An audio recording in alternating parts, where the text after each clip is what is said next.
చక్రధరుని కథ. ఒక పట్టణంలో నలుగురు బ్రాహ్మణ బాలురు ఎంతో స్నేహంగా జీవిస్తున్నారు. వారు నలుగురు చాలా బీదవారు. వారందరూ కలిసి ఒకనాడు, దరిద్రం చాలా చెడ్డది, బంధువుల మధ్య ధనము లేని వానిగా బ్రతికే కంటే అడవులలో జనసంచారం లేని క్రూర మృగాలతో కూడిన అడవిలో నారచీరలు ధరించి ఆకులు అలములు మేసి కాలం గడపడం మంచిది. ధనహీనుని ప్రభు ద్వేషిస్తాడు, బంధువులు చెదరించుకుంటారు. బీదవారిలో ఎన్ని ఉత్తమ గుణాలున్నా ప్రకాశించవు. పరాక్రమశాలి అయినా, అందగాడైనా, మాటకారి అయినా, విద్యావంతుడైనా ధనం లేకపోతే అందరి చేత అవమానం పొందుతాడు. అట్టి వానిని భార్య గౌరవించదు, కొడుకులు గౌరవించరు. కనుక మనం అందరము ధనము సంపాదించుటకు దేశాంతరం పోయి ధనము బాగా సంపాదించి మంచి గౌరవ మర్యాదలతో జీవిద్దామని మిగతా మిత్రులకు చెప్పాడు. వారు సరేనన్నారు. మరునాడు వారు నలుగురు ఊరు వదిలి వెళ్ళారు. కొన్నాళ్లకు అవంతి నగరం అనే పట్టణాన్ని చేరారు.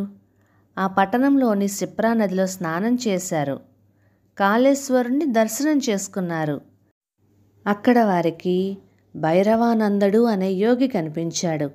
వారాయనకు నమస్కరించి తామెవరో, ఎచ్చటి నుండి ఎందుకోసం బయలుదేరి వచ్చారో ఆయనకు వివరించారు.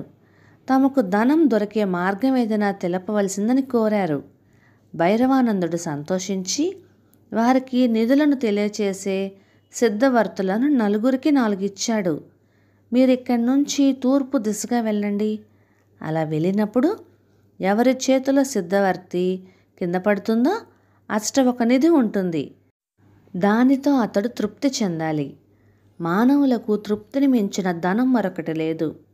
మనిషి చెడిపోవటానికి కారణం తృప్తి లేకపోవటమే. తృప్తి లేని మానవుడు ఎక్కడికి వెళ్ళినా ఎన్నడూ సుఖపడలేడు. మీకు దొరికిన నిధులతోనే తృప్తిపడి సుఖించండి, మీకు శుభం కలుగుతుంది అని చెప్పి పంపాడు. వారు నలుగురు యోగి చెప్పిన విధంగా తూర్పు దిక్కుగా ప్రయాణం సాగించారు. కొంత దూరం వెళ్ళేసరికి ఒక అతని చేతిలోని సిద్ధవర్తి కింద పడింది. అక్కడ తవ్వి చూడగా రాగినిధి కనపడింది. అతడు మిగిలిన వారితో, మిత్రులారా, కావలసినంత రాగి లభించింది. దీంతో ఎంతో ధనం సంపాదించవచ్చు. మనందరం దీనిని సమానంగా పంచుకొని సుఖిద్దాము అన్నాడు. మిగిలిన ముగ్గురు, ఓరి తెలివి తక్కువవాడా, ఈ రాగితో మనందరి దరిద్రము తీరుతుందా? ముందుకు పోతే ఇంకా విలువైన లోహాలు లభిస్తాయేమో. ధైర్యే సాహసే లక్ష్మి, కనుక ముందుకు పోవటం మంచిది అన్నారు.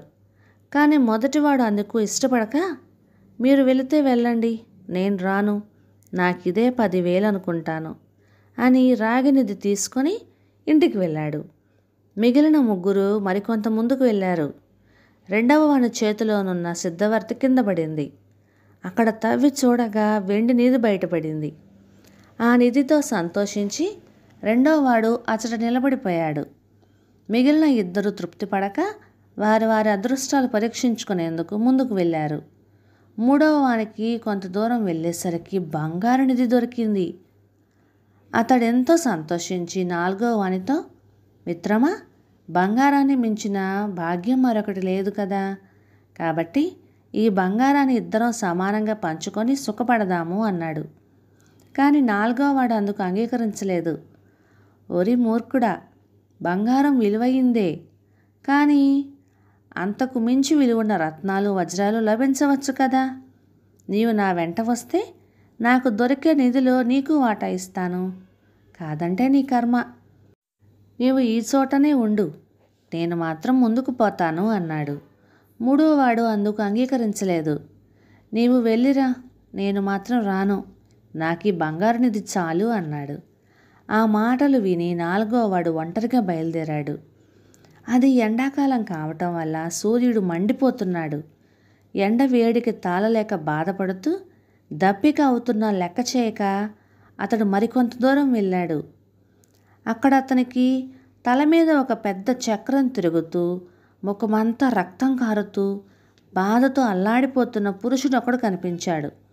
అతడు గబగబా ఆ వ్యక్తి దగ్గరకు వెళ్ళి, మిత్రమా, నీవెవరు? నీ మీద ఈ చక్రం ఎందుకు తిరుగుతోంది? నీవిలా ఎందుకున్నావు? నాకు దాహం వేస్తోంది. ఈ ప్రాంతంలో నీరెక్కడైనా దొరుకుతుందా అని అడిగాడు. ఆ విధంగా అడగగానే ఆ వ్యక్తి నెత్తిపైన తిరిగే చక్రం ఎగిరొచ్చి ఇతని తల మీద పడింది. అంతకు ముందుగా చక్రం మోసిన వానితో, మిత్రమా, ఇదేమిటి? నేను అడిగింది దాహం అయితే ఈ చక్రం నా నెత్తిన పడిందేమిటి? పుణ్యానికి పోతే పాపం ఎదురైందంటే ఇదే కాబోలు అన్నాడు. అప్పుడతను, మిత్రుడా, నా పాలిట దైవమా, ఇప్పుడు నీకు జరిగినట్లే పూర్వం నాకు జరిగింది. నీ వల్లనే ఎవరైనా సిద్ధవర్తి వెంట తీసుకొని వచ్చి నీతో మాట్లాడితే అప్పుడు ఈ చక్రం నిన్ను వదిలి అతని తలపై పడుతుంది. అందాక నీ గతి ఎంతే. నేను నీలాగే తృప్తి చెందక రత్ననిధి దొరుకుతుందని ఆశతో ఇచ్చుటకు వచ్చాను. అప్పుడు ఒక అతని తలపై తిరుగుచున్న ఈ చక్రం నా నెత్తిన పడింది. నాటి నుండి ఈ బాధను అనుభవిస్తూ నన్ను ఉద్ధరించే పుణ్యాత్ముడు ఎప్పుడు వస్తాడా అని ఎదురు చూస్తూ ఉన్నాను. నా భాగ్యం పండి నీ కర్మకాలి నేటికి నీవు తటస్థపడ్డావు అని ఆ వ్యక్తి తన దారిన తాను వెళ్ళిపోయాడు. రత్ననిధి సాధిస్తానని వెళ్ళినవాడు ఎంతకు రాకపోయేసరికి మూడవ వాడు తన బంగారు నిధికి తగిన కాపలా ఉంచి నాలుగవ వాని వద్దకు వచ్చి నెత్తురు కారుతున్న ముఖంతో బరువైన చక్రం నెత్తిన మోస్తూ బాధపడుతున్న అతన్ని చూచి, మిత్రమా, ఇదేమిటి అన్నాడు. దానికి అతడు, మిత్రుడా, ఇది నీ వంటి మిత్రుల మాట వినని వానికి ఫలము.